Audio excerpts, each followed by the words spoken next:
السلام علیکم ورحمۃ اللہ وبرکاتہ حامد ومصلی اما بعد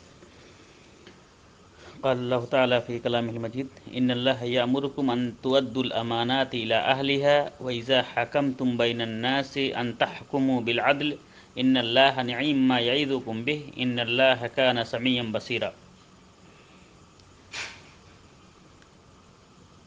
اللہ تعالی حکم دیتا ہے مومنوں کو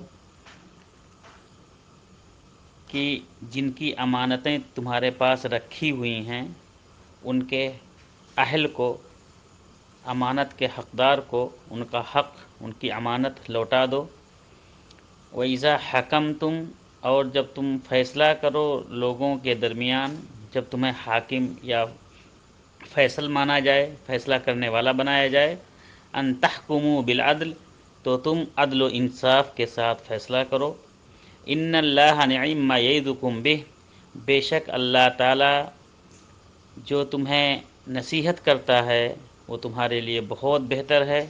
ان اللہ کان سمیعا بصیرا، اور یقیناً اللہ رب العالمین سننے والا اور دیکھنے والا ہے۔ یہ سورہ نساء کی آیت نمبر 58 ہے۔ السلام علیکم۔